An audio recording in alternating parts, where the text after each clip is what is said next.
Karibu katika simulizi ya meli yenye historia kubwa na ya kipekee duniani. Mimi ni Kelvin Chaza.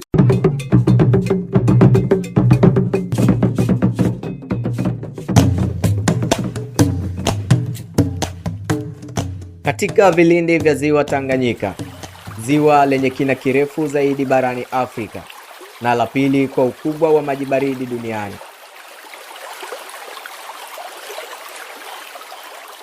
kuna chombo kinachovuka mawimbi. Hakijitambi kwa kasi ya kisasa, bali kwa uzito wa historia iliyoibeba. Hii ni MV Liemba.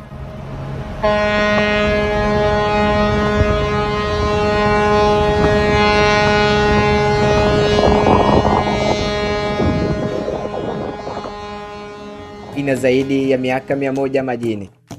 Ni mojawapo ya meli kongwe zaidi za abiria na mizigo duniani ambazo bado zinafanya kazi. Imeshuhudia kuanguka kwa milki za kifalme, vita kuu ya dunia na kuzaliwa kwa mataifa mapya ya Afrika. Hii ni historia ya chombo kilichozama chini ya maji, kikafufuka na kuendelea kuwa mshipa wa uzima wa mamilioni ya watu. Hadithi hii inaanzia kaskazini mwa Ujerumani, katika mji wa Papenham mwaka 1913, katika kiwanda maarufu cha Meyer Werft. Wahandisi walikamilisha ujenzi wa meli ya kifahari walioiita SMS Graf von Gotzen. Lakini kulikuwa na mtihani mmoja mkubwa. Meli hii ilihitajika kufanya kazi kwenye ziwa Tanganyika, katikati kabisa ya bara la Afrika, elfu za kilomita kutoka baharini. Ili kufanikisha hili, Wajerumani walifanya jambo la kushangaza. Baada ya kuijenga na kuipima, waliitenganisha kila kipande cha chuma, kila screw na kila sahani ya muundo wake. Meli yote ilifungwa ndani ya makasha zaidi ya 5,000. Makasha hayo yalisafirishwa kwa meli kuvuka bahari ya Hindi hadi Dar es Salaam, kisha kwa njia ya reli ya kati hadi Kigoma.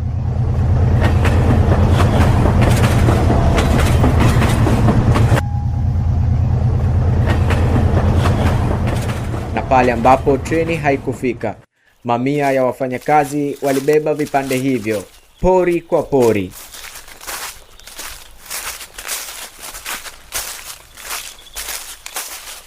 Mwaka 1914, katika bandari ya Kigoma, mafundi kutoka Ujerumani wakishirikiana na wananchi wa eneo hilo waliunganisha tena pazo hiyo kubwa ya chuma. Mnamo Februari 5, 1915, meli hiyo iligusa maji ya ziwa Tanganyika kwa mara ya kwanza.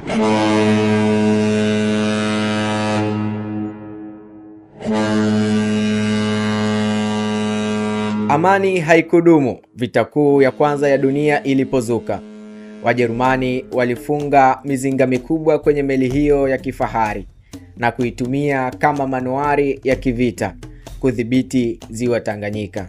Kwa miezi kadhaa ilikuwa mfalme asiyepigika na maji hayo.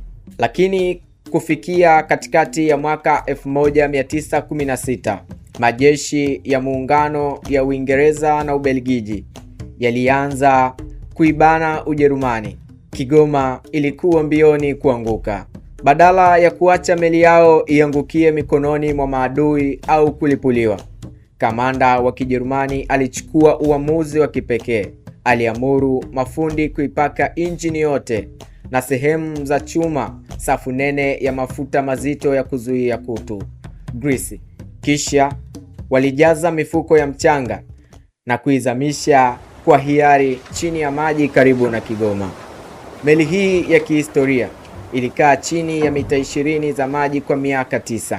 Mwaka 1924, jeshi la majini la Uingereza lilifanikiwa kuibua kutoka vilindini, na hapo ndipo muujiza wa uhandisi ulipotokea. Kutokana na yale mafuta mazito yaliyopakwa miaka 9 nyuma, chuma chake hakikushika kutu.